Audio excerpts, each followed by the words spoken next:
Ternyata India की union home minister ना अवांग नोपोल लमदम की स्टेट खुदिंग मक्ता क्लास 10 फाव हिंदी नमफुदना अखोई तमगदबनी कंपलसरी ओइना तमगदबनी हाबिगी वाफम असे मसी अवांग नोपोल लमदम लेइबा माइरोसिंगना मसी अखोई याबा ngमोय हाबसि मा हान मकरा अखोई थमखिबा लेखरे मसले अखोइना यामना सममनरिबदी यूनियन होम मिनिस्टर की स्टेटमेंट दा हाइरिबे स्टेट सिंग असिगी अयाबा पीखिबा लेइरे अयाबा पिरकपसु लेइरे हाबो वाफम यावरे किदमसी असिगी मतंगदना अमु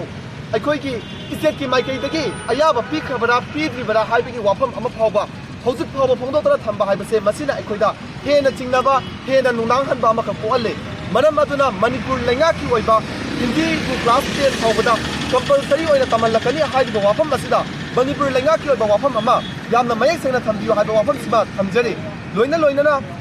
हौजिक से अखोई इमा लोंदा माही मसिल तमनगदबनी हाइबगी एनईपी दा वाफम यावरबा मसिगुंबा मतंग असलेदसु लमदमसिले इमा लोंदा माही मसिल तमननबगी दमा थबक थौसिल थौरांग अमा फावबा हौजि फावबा पाइखतना लेरिबा सिगे मनम करिगिनो असिगुंबा थबक थौरमसें पाइसननबगी तालक असिदा हिंदी बु कंपलसरी क्लास 10 फावबा अमु तमलकनी हाइबसिना मनम ओइरकांदा महाइरोय सिंदा हेना अवाबा पोलुम अमका कुहलकपदा नतना हेना अखोइना महाइरोय सिंगे कंपटीशन दा competitiveness दा मधु सोथरकनी हाइबगी वखल असे अखोइदा हौजै मरम अदुना हिंदी हाइबा सब्जेक्ट असे तमनिंगबा मियोय सिंना तमसनु तमनिंगदबा मियोय सिंना तोक्सनु महाइरोय सिंदा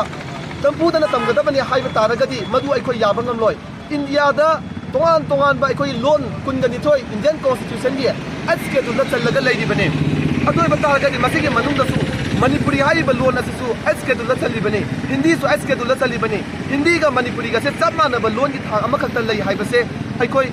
मसी अखोइ खंबिगदबने मनम अदुना मेजोरिटेरियन द बेस तोबा मसिंग याम कांगु सिंगदा नमल लगा तौगनी हाइबा मसिंग याम जदब येलो पुरुप सिंगी लोन मयेक्ता सिंगनबगी मोंग मानबा थोंग अमा खक्ता क्लास 10 फाव नंफुदना हिंदी तमनगनी हाइबा वाफम असिबदी अखोइ सुंग्या याबा ngमलोय मसिगे मायोक अखोइ सबसाना लेपकनी मसिगे इरोइनना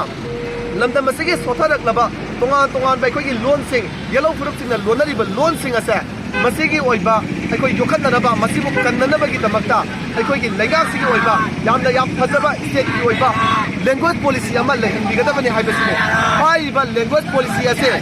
हंदक लाकदोरिबा नोंजु मिफम असिदा मणिपुर लेंगांगना हाउस पुथोकपिरकांदा